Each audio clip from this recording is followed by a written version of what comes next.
Safi Islamic Boarding School.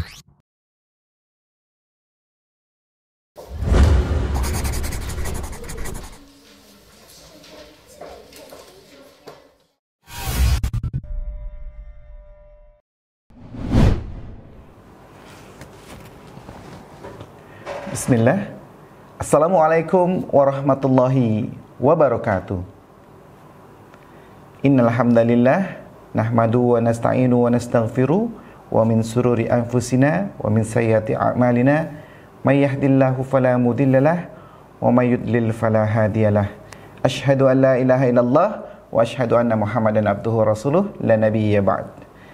In the name of Allah, the most gracious, the most merciful, salawat and salam are dedicated to all Prophet, especially Prophet Muhammad sallallahu alaihi wasallam, to his family, his sahabah, and ummah until the judgment day.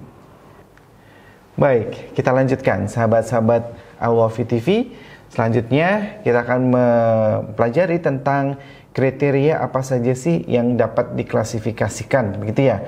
Kriteria apa saja yang bisa kita masukkan ke dalam persamaan dan perbedaan dari ciri-ciri tersebut, gitu ya.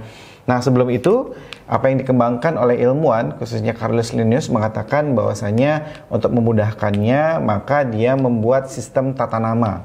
Sistem tata nama. Jadi setiap tumbuhan, setiap hewan ataupun mikroorganisme lainnya itu diberi nama, gitu ya, diberi nama untuk mudah menyebutkannya. Ya, oleh si Linnaeus, dia menggunakan sistem yang namanya binomial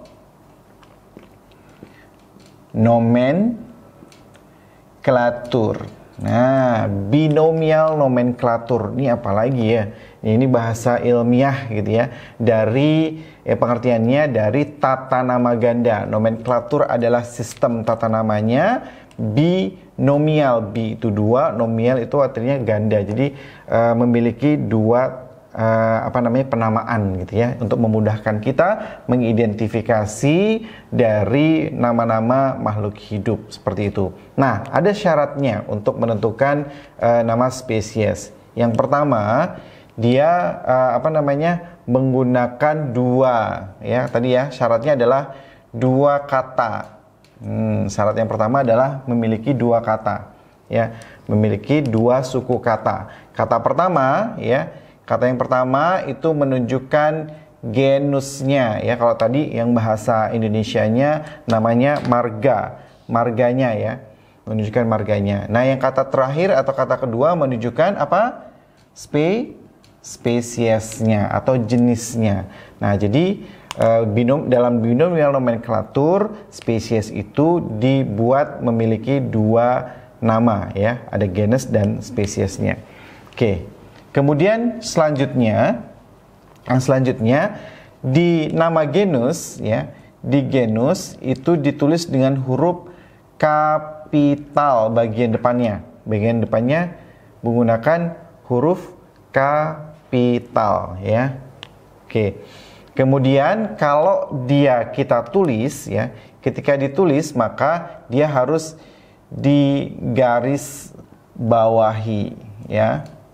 Kalau kita tulis harus digaris bawahi, kalau dia diketik harus bercetak, ya, bercetak miring. Ya, bercetak miring.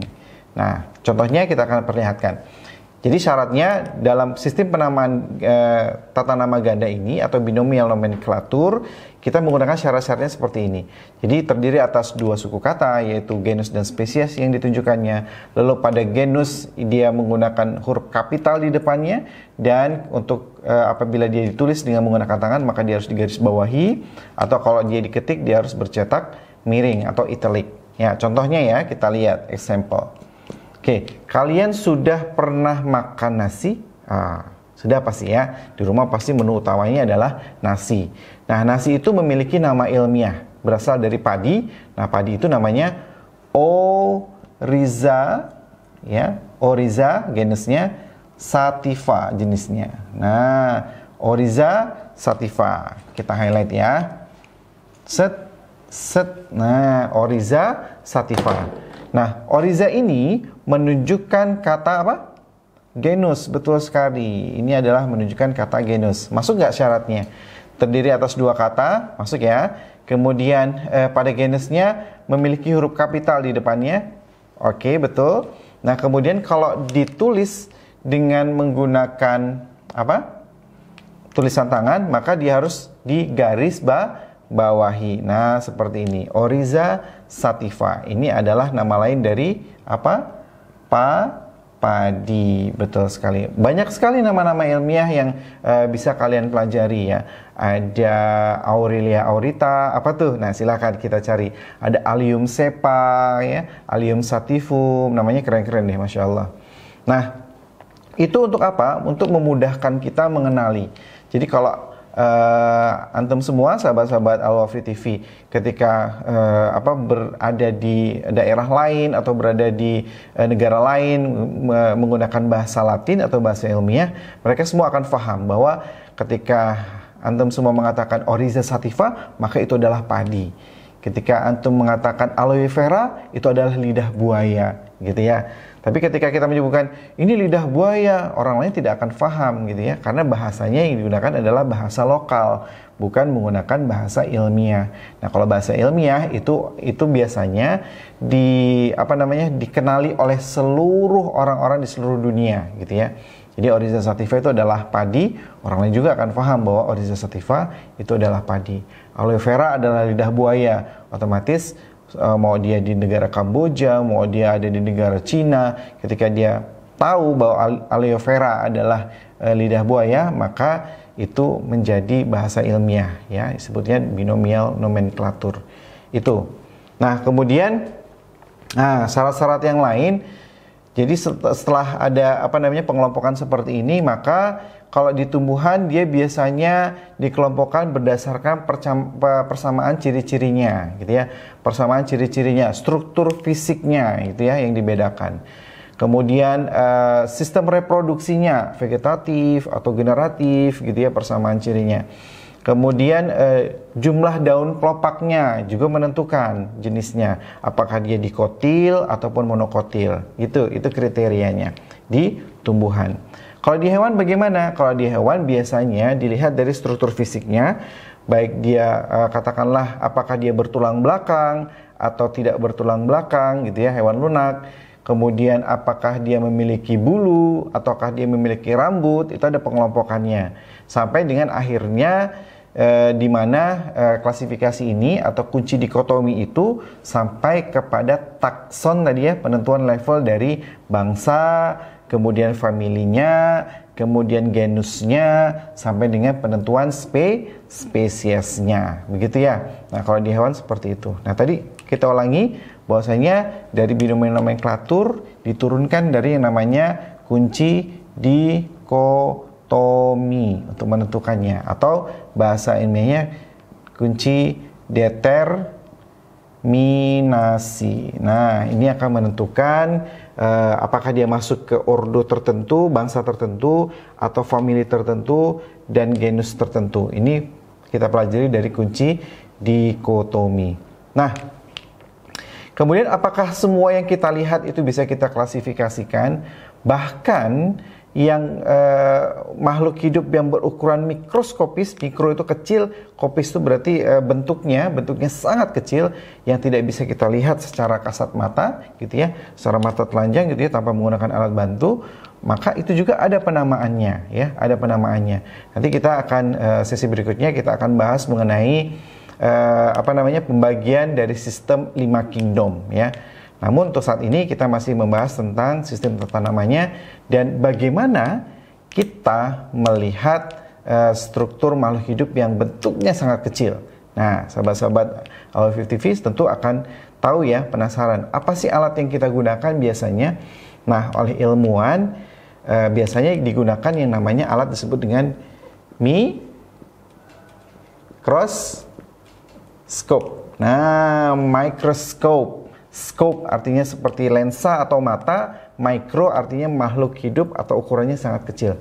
Jadi mikroskop adalah alat yang digunakan oleh para ilmuwan untuk melihat benda-benda atau makhluk hidup yang sangat kecil, yang tidak mampu kita lihat secara langsung. Jadi kita membutuhkan alat. Nah, alatnya namanya mikroskop, atau bahasa Inggrisnya microscope. Micro kecil, scope artinya adalah lensa atau alat gitu. Jadi alat yang kita butuhkan untuk melihat benda-benda yang sangat kecil. Nah, apa saja sih bagian-bagian dari mikroskop? Coba kita akan lihat ya. Terdiri atas seperti ini. Ya, oke. Ini apa ini ya? Apa ini, Kak? Bentar. Kita akan jelaskan ini ya. Nah, ada yang seperti ini. Lihat ya. Set, kemudian ada begini. Kemudian di sini ada lampunya ya. Nah, seperti ini. Nanti ada alat putarnya di sini gitu ya. Ada yang besar, ada yang kecil gitu ya. Nah, kemudian nanti di sini ada light-nya, ada lampunya, kemudian ada powernya. Nah, ini contoh sederhana dari alat yang akan kita bahas kali ini, yaitu mikroskop atau mikroskop. Apa saja bagiannya? Coba kita lihat. Ya, mungkin kalian juga sudah pernah mengetahui dan memegang alat tersebut ya. Yang pertama adalah lensa okuler. Ya, lensa okuler. Okuler ini dekat dengan mata dan dia memiliki perbesaran kurang lebih 10 kali. Nah, 10 kali. Jadi ini adalah lensa yang dekat dengan objek mata. Okuler, dekat dengan mata ya. Kemudian ada di sini lensa ya. Lensa objektif. Nah, apa nih lensa objektif?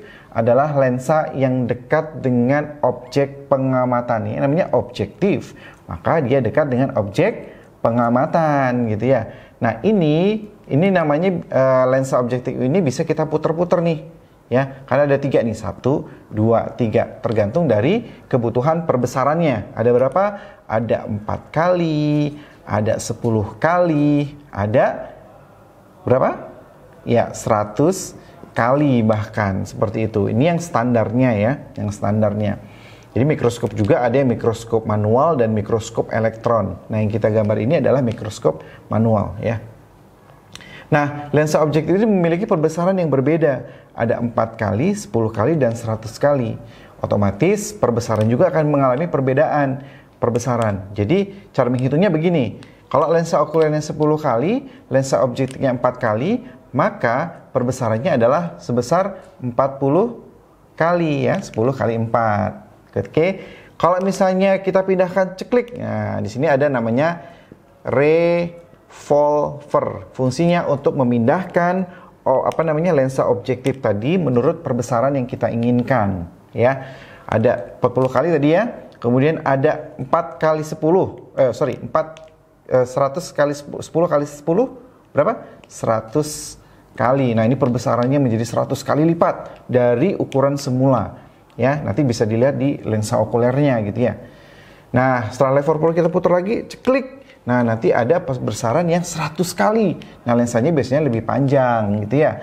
Lebih panjang. Nah, ini harus hati-hati penggunaannya karena ketika nanti dia menabrak, ini namanya meja preparat ya. Kita tuliskan ya. Meja preparat ya, nanti kalau kita tidak hati-hati itu bisa memecahkan objeknya atau merusak lensanya. Jadi harus hati-hati dalam memutarnya. Jadi harus pendampingan oleh guru maupun orang-orang yang paham akan alat tersebut, gitu ya. Nah, yang paling besar di sini adalah sebesar berapa? 10 kali 100, 1000 kali perbesarannya. Wah, luar biasa. Jadi yang kecil tuh, yang sangat kecil mungkin kutu ataupun kalian bisa ingin melihat apa sih, bagaimana sih debu itu gitu ya, atau bagaimana sih ukuran kutu, kalian bisa memperbesarnya dari 40, 100 hingga 1000 kali ya terlihatnya. Nah, bagiannya apa lagi, Kak? Dari lensa okuler, ada revolver untuk memutar lensa objektifnya, ada lensa objektifnya. Kenapa objektif? Karena dekat dengan objek pengamatannya. Di mana objeknya? Ada di meja preparat. Nah, meja preparat ini nanti tempat kita meletakkan preparatnya. Nanti di sini ada penjepitnya. Nah, ini ada penjepit.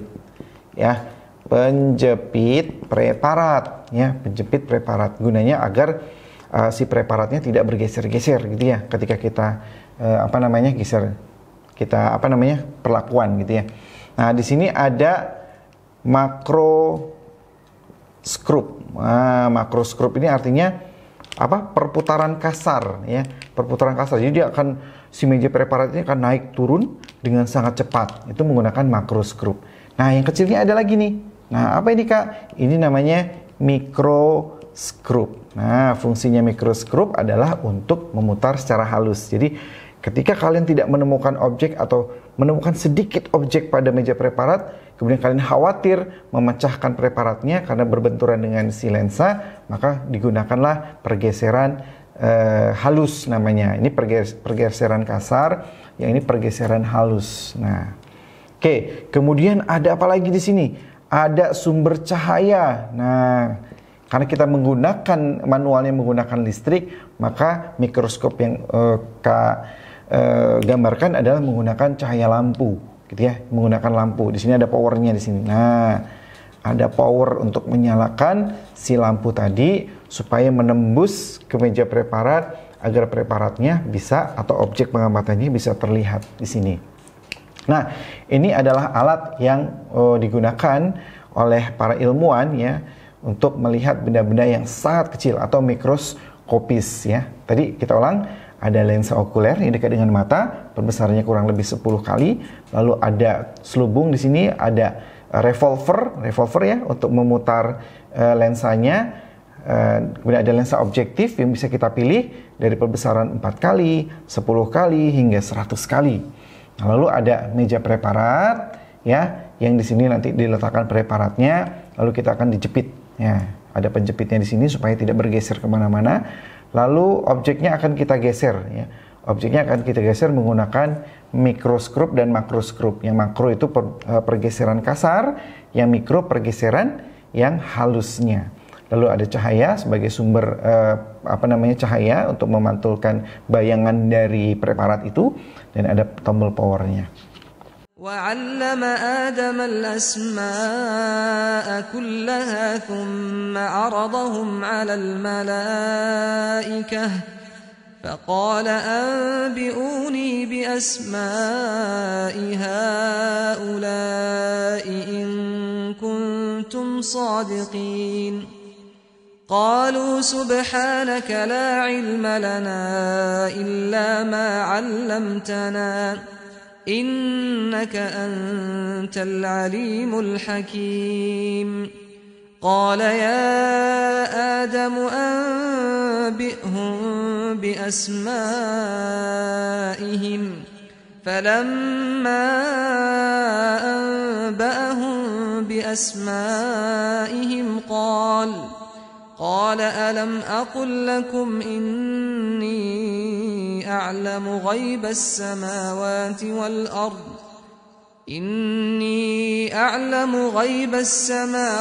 والأرض وأعلم ما تبدون وما كنتم تكتمون. Nah, untuk kali ini sesinya mudah-mudahan bermanfaat. Dari mulai tata nama, binomial nomenklatur yang dikenalkan oleh Carolus Linnaeus, ya, yang sebelumnya kalian sudah mengetahui bahwasanya sudah ada informasi juga di dalam Al-Quran bahwasanya Nabi Adam diajarkan langsung oleh Allah mengenai nama-nama benda, dan kita sebagai umat keturunan Nabi Adam juga diberi bekal itu untuk mengenali benda-benda yang ada di sekitar kita. Agar apa? Agar kita senantiasa bersyukur kepada Allah, ya. La in syakartum la azidanakum. Barang siapa yang bersyukur kepadaku, kata Allah, maka akan kutambah nikmatnya. Nah, dari binomial nomenklatur ada 2 kata, genus dan spesies, gitu ya. Kemudian genus menggunakan huruf kapital, kemudian digaris bawahi dan bercetak miring. Ini contohnya adalah padi. Dan yang digunakan adalah kunci dikotomi atau menggunakan kunci determinasi. Kemudian tidak hanya yang makhluk kasat mata saja, makhluk hidup yang kita lihat dengan besar, gitu ya, tapi ternyata kita juga bisa melihat benda-benda yang kecil atau makhluk hidup yang sangat kecil. Kita gunakan yaitu mikroskop. Nah, ini adalah struktur mikroskopnya. Demikian pertemuan kita untuk kali ini, semoga bermanfaat. Insya Allah kita akan pertemuan berikutnya membahas tentang klasifikasi dari 5 kingdom. Ya, baik, tetap sehat di rumah. Billahi taufiq wal hidayah. Wassalamualaikum warahmatullahi wabarakatuh.